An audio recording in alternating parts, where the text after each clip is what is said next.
तेरी आमद थी के बैतुल्लाह मजरे को झुका और तेरी हैबत थी के बातिल थर थरा कर गिर गया। क्या जनाबे बू हुरैरा, कैसा था वो जामे शीर जिससे 70 साहबियों का दूध से मुंह भर गया।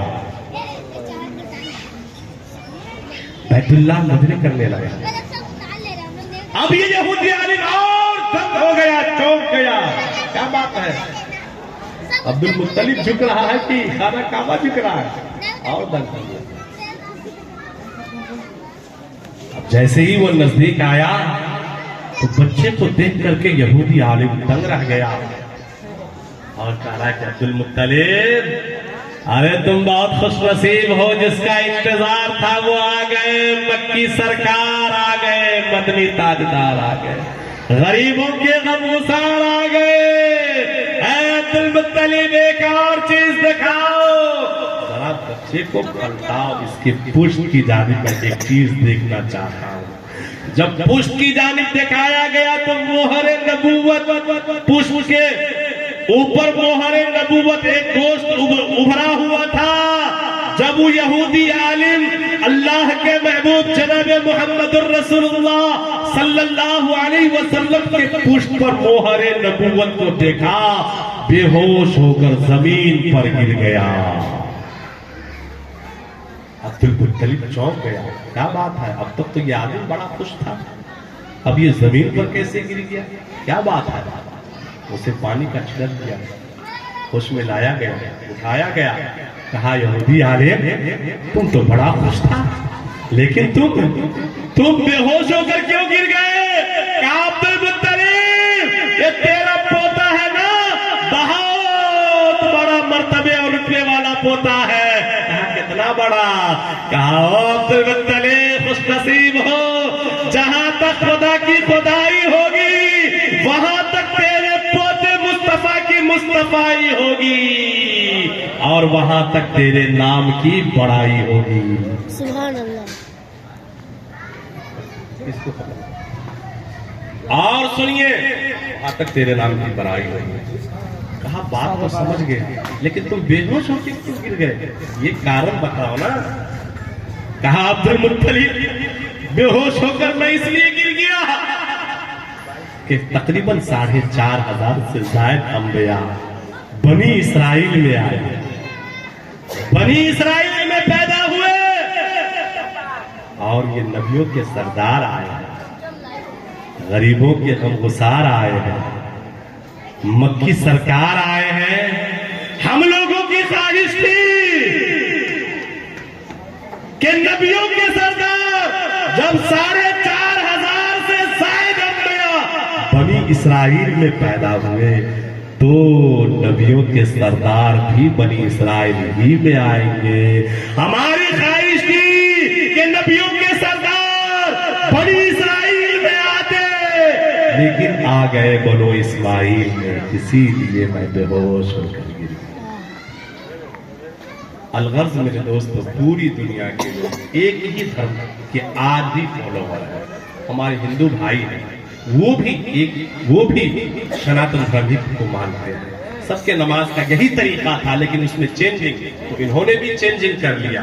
मेरे दोस्तों, खुद इनके यहाँ एक हनुमान जी, सीता जी, जब ये दोनों रावण जब सीता को लेकर भागा था, आज जब छोड़ा के हनुमान और लक्ष्मण लेके आए तो श्री रामचंद्र जी के दरबार में जाते हैं तो सीता जी झुक के प्रणाम करने लगती है अपने शौहर श्री रामचंद्र जी को।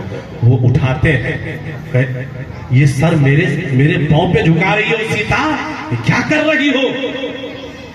क्यों नहीं, आप तो मेरे पति देव हैं, आपके सामने सर न झुकाएं तो किसके सामने झुकाएंगे? कहा कि सीता नहीं, मैं राम, और मैं अपने सर को अपने राम के सामने झुकाता हूं।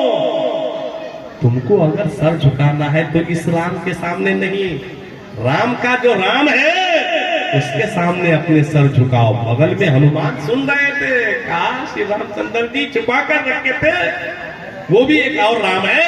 बोला हाँ, असल इस राम का भी कोई राम ईश्वर है, अल्लाह है। अगर तुमको बंदगी करनी है, भक्ति करनी है, इबादत करनी है, उस लाभ के सामने इबादत करो, सर झुकाओ। हनुमान जी ने कहा जरा तरीका बता दीजिए, ऐ श्री रामचंद्र जी भक्ति का इबादत का तरीका बताइए। तो श्री रामचंद्र जी इबादत का तरीका बतला रहे हैं। प्रथम तरह का बयान, हनुमान जी अगर तुम भक्ति करना चाहते हो, बंदगी करना चाहते हो, ईश्वर की इबादत करना चाहते हो, प्रथम तरह का पयामा, सबसे पहला काम जो करना है, दोनों पांव पे सीधे खड़े होना। क्या करना है?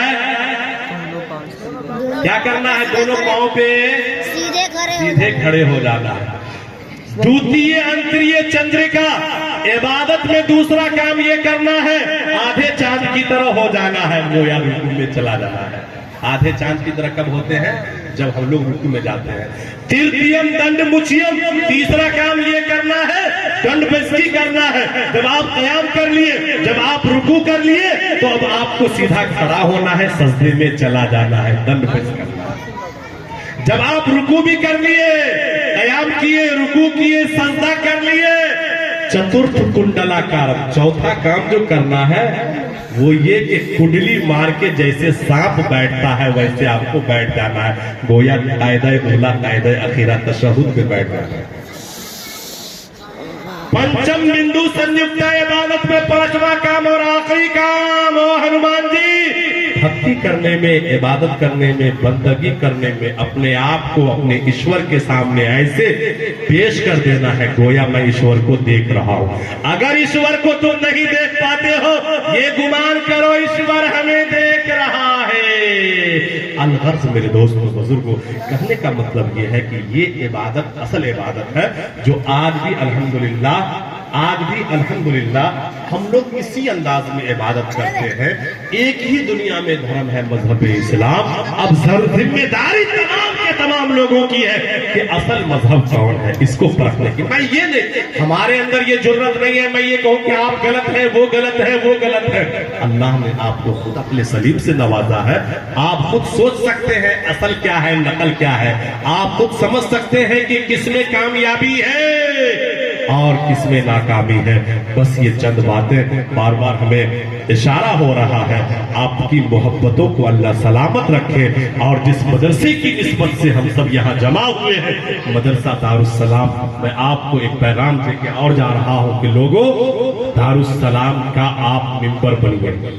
आप अल्लाह के नबी सल्लल्लाहु अलैहि वसल्लम इरशाद फरमाते, या तो आलिम बनो, या तालिबे इल्म बनो, या मुआविनीन बनो, चौथा मत बनो। आप या तो पढ़ाने वाला बन जाइए, मदरसों में पढ़ाने वाला, या मदरसों में पढ़ने वाला बनिए, या आप मदरसों में ताउन पेश करने वाला बनिए। चौथा मत बनिए, मतलब मुखालिफीन मत बनिए। अगर आप मुखालिफीन में से आते हैं, याद रखिए, एक नस्ल नहीं, अगर आपकी वजह से मदरसे के कोई भी किसी भी उमूर को ठेस पहुंचा, मदरसे चलाने वालों को ठेस पहुंचा, आपने मदरसे के खिलाफ तर्जुमानी की, आपने मदरसे को बुरा भला कहा, एक नस्ल नहीं कई नस्ल तक अल्लाह आपके नस्ल को आलिम और हाफिज से महरूम कर देगा। अल्लाह के